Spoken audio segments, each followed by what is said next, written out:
तो चलिए दोस्तों शुरू करते हैं। तो दोस्तों सबसे पहले हम लोग जानेंगे कि संधि का मतलब क्या होता है। दरअसल संधि का शाब्दिक अर्थ होता है मेल। अब बात करते हैं संधि की परिभाषा के बारे में। दो निकटवर्तीय वर्णों के संयोग से होने वाले परिवर्तन को संधि कहते हैं। संधि करते समय कभी कभी एक अक्षर में तो कभी कभी दोनों अक्षरों में परिवर्तन होता है। संधि में पहले शब्द के अंतिम वर्ण और दूसरे शब्द के प्रथम वर्ण का मेल होता है। जैसे विद्या जोड़ आलय बराबर विद्यालय, महा जोड़ इंद्र बराबर महेंद्र, नील जोड़ अंबर बराबर नीलांबर। संधि के नियमों द्वारा बनाए गए वर्णों या शब्दों को प्रारंभिक अवस्था में ले आने को संधि विच्छेद कहते हैं। जैसे चयन बराबर चे जोड़ अन, रविंद्र बराबर रवि जोड़ इंद्र। संधि वहीं होती है जहां वर्णों के मेल के फलस्वरूप उनमें परिवर्तन हो। वर्णों के पास पास होने पर भी यदि उनमें परिवर्तन ना हो तो उसे संधि नहीं बल्कि संयोग कहते हैं। जैसे शिष्टाचार में संधि है जबकि काल योग में संधि नहीं है। तो दोस्तों अब हम लोग पढ़ेंगे संधि के प्रकार के बारे में। संधि तीन प्रकार के होते हैं, जिनमें पहला है स्वर संधि, दूसरा है व्यंजन संधि और तीसरा है विसर्ग संधि। सबसे पहले हम लोग जानेंगे स्वर संधि के बारे में। दो स्वरों के मेल से होने वाले परिवर्तन को स्वर संधि कहते हैं। जैसे परम और आत्मा में परम में अ स्वरवर्ण है और आत्मा में आ स्वरवर्ण है। अब हम लोग जानेंगे व्यंजन संधि के बारे में। व्यंजन वर्ण के साथ व्यंजन वर्ण या फिर स्वर वर्ण के साथ व्यंजन वर्ण के मेल से होने वाले परिवर्तन को व्यंजन संधि कहते हैं। जैसे दिग जोड़ गज बराबर दिग्गज, यहाँ पर दो व्यंजन वर्णों का मेल हुआ है। सत जोड़ चित जोड़ आनंद बराबर सच्चिदानंद, यहाँ पर व्यंजन वर्ण और स्वर वर्ण का मेल दिखाया गया है। अभि जोड़ सेक बराबर अभिषेक, यहाँ पर स्वर वर्ण और व्यंजन वर्ण का मेल दिखाया गया है और से का श में रूपांतर हुआ है।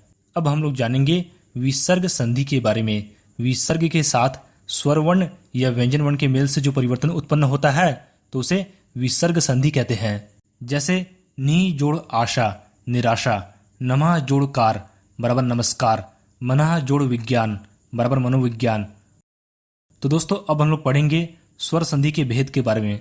तो दोस्तों सबसे पहले हम लोग जानेंगे दीर्घ संधि के बारे में। यदि ह्रस्व स्वर अ ई उ या दीर्घ स्वर आ ई उ एक दूसरे के बाद आ जाए तो वे मिलकर दीर्घ स्वर आ ई उ हो जाते हैं। इस परिवर्तन को दीर्घ संधि कहते हैं। अब दोस्तों हम लोग इसको कुछ उदाहरणों के माध्यम से समझेंगे।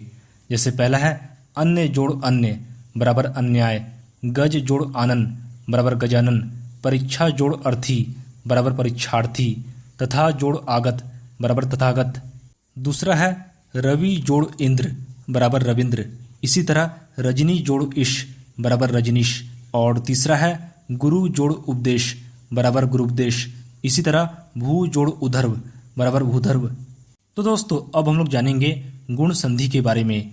यदि ह्रस्व स्वर अ या दीर्घ स्वर आ के बाद ह्रस्व स्वर ई या दीर्घ स्वर ई आए तो वे मिलकर ह्रस्व स्वर ए हो जाते हैं। और यदि ह्रस्व स्वर अ या दीर्घ स्वर आ के बाद ह्रस्व स्वर उ या दीर्घ स्वर उ आए तो वे ह्रस्व स्वर ओ हो जाते हैं। और यदि री आए तो वे मिलकर अर हो जाते हैं। तो दोस्तों अब हम लोग इसको कुछ उदाहरणों के माध्यम से समझेंगे। जैसे पहला है देव जोड़ इंद्र बराबर देवेंद्र, रमा जोड़ ईश बराबर रमेश। दूसरा है जन्म जोड़ उत्सव बराबर जन्मोत्सव, सूर्य जोड़ उदय बराबर सूर्योदय, इसी तरह गंगा जोड़ उर्मी बराबर गंगोर्मी। और तीसरा है देव जोड़ ऋषि बराबर देवर्षि, महा जोड़ ऋषि बराबर महर्षि। तो दोस्तों अब हम लोग जानेंगे वृद्धि संधि के बारे में। जब ह्रस्व स्वर अ या दीर्घ स्वर आ के बाद ह्रस्व स्वर ए या दीर्घ स्वर ए रहे तो वे मिलकर ए बन जाते हैं। और जब ह्रस्व स्वर अ या दीर्घ स्वर आ के बाद ह्रस्व स्वर ओ या दीर्घ स्वर ओ रहे तो वे मिलकर ओ बन जाते हैं। अब दोस्तों हम लोग इसको कुछ उदाहरणों के माध्यम से समझेंगे। जैसे पहला है एक जोड़ एक बराबर एकैक, इसी तरह सदा जोड़ एव बराबर सदैव। और दूसरा है जल जोड़ ओकस बराबर जलौकस, इसी तरह महा जोड़ औषध बराबर महौषध। तो दोस्तों अब हम लोग यण संधि के बारे में जानेंगे।